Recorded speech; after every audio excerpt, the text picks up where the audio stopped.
মানুষের ভাগ্যে আর কিছু থাকুক আর না থাকুক, কষ্ট জিনিসটি কিন্তু সবার ভাগ্যেই আছে। কষ্ট পেলে কি ভালোবাসা হারিয়ে যায়? কখনোই না।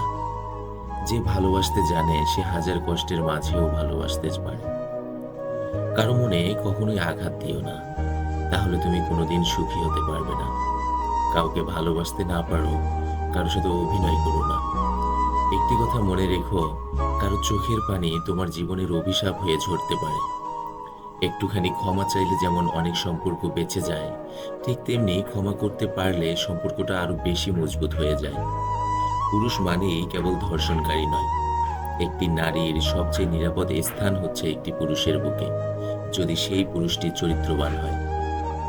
সম্পর্ক ভেঙে দেওয়া খুবই সহজ, কিন্তু হাজারো অবহেলার পরেও দিনের শেষে তুমি কি এখনো আমার উপর রেগে আছো, এটি বলে খোঁজ নেওয়ার নামই হয়তো ভালোবাসা।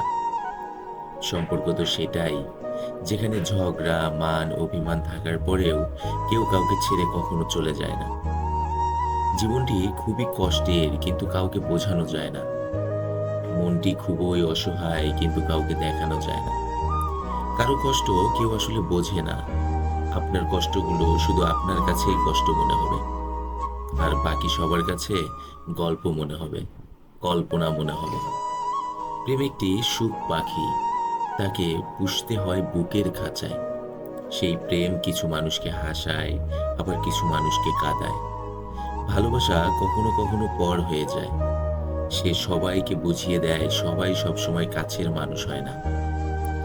সুখ হলো এক ধরনের মরীচিকা, যার পিছনে আমরা সবাই দৌড়াই, কিন্তু অনেকেই তার কাছে পৌঁছাতে পারি না। যার কাছে আপনার দুর্বলতা প্রকাশ করবেন, আপনার জীবনে সব থেকে বড় কষ্টটি তার কাছ থেকেই পাবেন।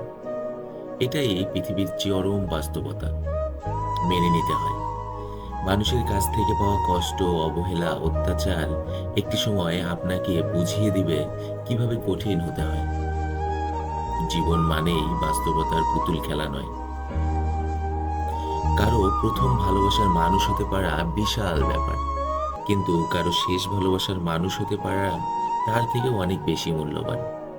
সুন্দর মুখ আর সুন্দর কিউট ভয়েস দেখে রিলেশন করলে সেই রিলেশনটি বেশি দিন টিকবে না, কারণ আমি তার মন দেখে রিলেশন করিনি। তার ওই সুন্দর ভয়েস দেখে, সুন্দর মুখ দেখে, সুন্দর চেহারা দেখে আমি রিলেশন করেছি, সম্পর্কে জড়িয়েছি। যেদিন এই সৌন্দর্য চলে যাবে, যেদিন এই সুন্দর কথা বলার ভয়েসটি চলে যাবে, সেদিন হয়তো ভালোবাসাটাও বিলীন হয়ে যাবে। আর আমি যদি তাকে মন থেকে, মনের দিক থেকে আমি যদি ভালোবাসতাম, তাহলে হয়তো তার মন কখনো ক্ষুণ্ণ হয়ে যেত না, তার মন কখনো অসুন্দর হয়ে যেত না। তখন হয়তো ভালোবাসাটা স্থায়িত্ব অনেক দিন থেকে যেত। ভালোবাসা সবার কাছে সমান নয়। কেউ ভালোবাসাকে ভাবে love is just for enjoy, আবার কেউ কেউ জীবন দিয়েও প্রমাণ করে দেয় লাভ ইজ নট ফান। আসলে ভালোবাসাটা এক একজনের কাছে এক এক রকম ভাবে মূল্যায়ন হয়ে যায়। ধনী গরিবের ভালোবাসা, আবার যারা নিম্ন ক্লাসের, নিম্ন শ্রেণীর মানুষ আছে, তাদের ভালোবাসাও কিন্তু ভালোবাসা। শুধু ধনীদের ভালোবাসাই যে ভালোবাসা, গরিবের ভালোবাসা যে ভালোবাসা নয়, তা কিন্তু কখনোই না। শুধু ভালো গিফট দেওয়ার মধ্যে যে ভালোবাসা থেকে যায়, তাও কিন্তু নয়। হয়তো একটি গোলাপ ফুল তার প্রিয়তমাকে দেওয়ার মধ্যে যে ভালোবাসা, তার সম্মান বেড়ে যায়, হয়তো আইফোন বা বড় কোনো গিফট দেওয়ার মধ্যেও ধনীদের ভালোবাসায় সেটি প্রমাণ হয় না। যদি তাই হতো, তাহলে গরিবদের মাঝে হয়তো ভালোবাসা জিনিসটি থাকতো না, থাকতো শুধু তাদের মধ্যে বিবাহ বা বৈবাহিক সম্পর্ক। পৃথিবীতে সবচেয়ে অভাগা তো সেই মানুষটি যে তার দুঃখ, কষ্ট, রাগ, অভিমান তার আপন মানুষগুলোকে কখনোই বোঝাতে পারে না। ছেলেদের জীবন হলো একটি মোমবাতির মতো, সবাইকে আলোকিত করতে গিয়ে নিজে জ্বলে পুড়ে শেষ হয়ে যায়, তবুও সেই দহনের ব্যথা কাউকে বুঝতে দেয় না। হয়তো এই জিনিসটি আমরা শুধু কথায় বিশ্বাস করি, হয়তো সেই জিনিসটি বাস্তবিকভাবে দেখার মতো বয়স এখনো আমাদের হয়নি। হয়তো একটা সময় যখন আমরা ওই পর্যায়ে যাব, আমরা যখন একটা বৈবাহিক জীবনে আবদ্ধ হব, আমাদের ঘর সংসার হবে, ছেলে মেয়ে হবে, তখন হয়তো আমরা বুঝতে পারবো যে আমাদের ছেলে হিসেবে আমাদের দায়িত্ব কতটা। মেয়ে হিসেবে তাদেরও বোঝা উচিত একটি ছেলে শুধু যে ভালোবাসতে জানে বিষয়টি তাই নয়, ভালোবাসা কিভাবে রক্ষা করতে হয় সেটাও কিন্তু ছেলেটি জানে ভালো করে।